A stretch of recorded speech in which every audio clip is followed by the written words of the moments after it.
श्रीमद् भगवद गीता यथारूप अध्याय 2 श्लोक संख्या 8 से 9। नाहि प्रपश्यामि ममापनुद्यायच्छोकमुच्छोषणमिन्द्रियाणाम् अवाप्य भूमावसपत्नं मृधं राज्यं सुराणामपि चाधिपत्यम्। मुझे ऐसा कोई साधन नहीं दिखता जो मेरी इंद्रियों को सुखाने वाले इस शोक को दूर कर सके। स्वर्ग पर देवताओं के आधिपत्य की तरह इस धन धान्य संपन्न सारी पृथ्वी पर निष्कंटक राज्य प्राप्त करके भी मैं इस शोक को दूर नहीं कर सकूंगा। तात्पर्य: यद्यपि अर्जुन धर्म तथा सदाचार के नियमों पर आधारित अनेक तर्क प्रस्तुत करता है, किंतु ऐसा प्रतीत होता है कि वह अपने गुरु भगवान श्री कृष्ण की सहायता के बिना अपनी असली समस्या को हल नहीं कर पा रहा। वह समझ गया था कि उसका तथाकथित ज्ञान उसकी उन समस्याओं को दूर करने में व्यर्थ है जो उसके सारे अस्तित्व को सुखाए दे रही थी। उसे उन उलझनों को भगवान कृष्ण जैसे आध्यात्मिक गुरु की सहायता के बिना हल कर पाना असंभव लग रहा था। शैक्षिक ज्ञान, विद्वत्ता, उच्च पद, ये सब जीवन की समस्याओं को हल करने में व्यर्थ हैं। यदि कोई इनमें सहायता कर सकता है तो वह है एकमात्र गुरु। अतः निष्कर्ष यह निकला कि गुरु जो 100% कृष्ण भावना भावित होता है, वही एकमात्र प्रमाणित गुरु है और वही जीवन की समस्याओं को हल कर सकता है।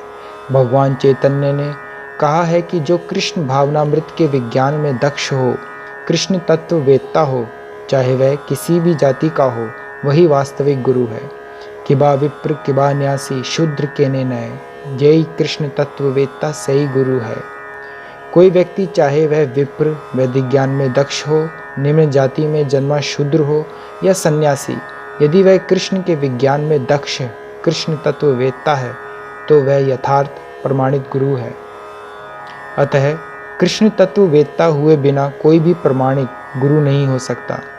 वैदिक साहित्य में भी कहा गया है, षट् कर्म निपुणो विप्रो मंत्र तंत्र विशारदः अवैष्णवो गुरुर्न न स्याद वैष्णवः स्वपचो गुरु। विद्वान ब्राह्मण भले ही वह संपूर्ण वैदिक ज्ञान में पारंगत क्यों ना हो, यदि वह वैष्णव नहीं है या कृष्ण भावनामृत में दक्ष नहीं है तो गुरु बनने का पात्र नहीं है। किंतु शूद्र यदि वह वैष्णव या कृष्ण भक्त है तो गुरु बन सकता है। संसार की समस्याओं जन्म, जरा, व्याधि तथा मृत्यु की निवृत्ति धन संचय अथवा आर्थिक विकास से संभव नहीं। विश्व के विभिन्न भागों में ऐसे राज्य हैं जो जीवन की सारी सुविधाओं से तथा संपत्ति एवं आर्थिक विकास से पूरित हैं, किंतु फिर भी उनके सांसारिक जीवन की समस्याएं ज्यों की त्यों बनी हुई हैं। वे विभिन्न साधनों से शांति खोजते हैं, किंतु वास्तविक सुख उन्हें तभी मिल पाता है जब वे कृष्ण भावनामृत से युक्त कृष्ण के प्रमाणिक प्रतिनिधि के माध्यम से कृष्ण अथवा कृष्ण तत्व पूरक भगवद गीता तथा श्रीमद् भागवत के परामर्श को ग्रहण करते हैं।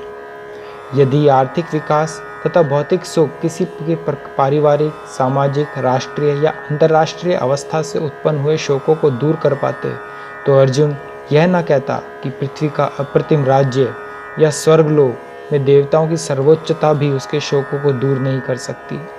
इसलिए उसने कृष्ण भावनामृत का ही आश्रय ग्रहण किया और यही शांति तथा समरसता का उचित मार्ग है। आर्थिक विकास या विश्व आधिपत्य प्राकृतिक प्रलय द्वारा किसी भी क्षण समाप्त हो सकता है।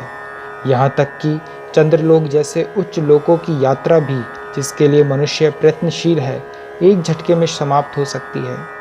भगवद गीता इसकी पुष्टि करती है, क्षिणे पुण्य मृत्य लोकम विशंति।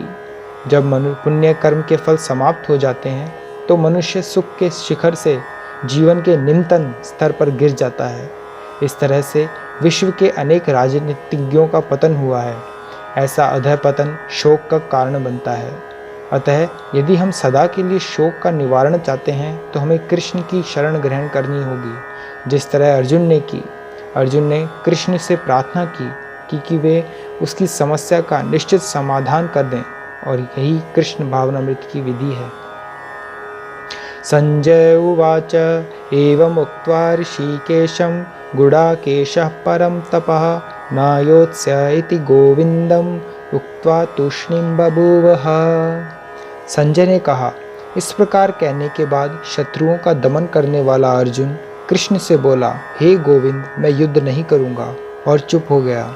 तात्पर्य: धृतराष्ट्र को यह जानकर परम प्रसन्नता हुई होगी कि अर्जुन युद्ध न करके युद्ध भूमि छोड़कर भिक्षाटन करने जा रहा है, किंतु संजय ने उसे पुनः यह कहकर निराश कर दिया कि अर्जुन अपने शत्रुओं को मारने में सक्षम है।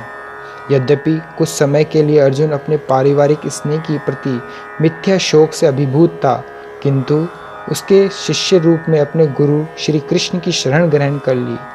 इससे सूचित होता है कि शीघ्र ही वह इस शोक से निवृत्त हो जाएगा और आत्म साक्षात्कार या कृष्ण भावनामृत के पूर्ण ज्ञान से प्रकाशित होकर पुनः युद्ध करेगा। इस तरह धृतराष्ट्र का हर्ष भंग हो जाएगा। हरे कृष्णा।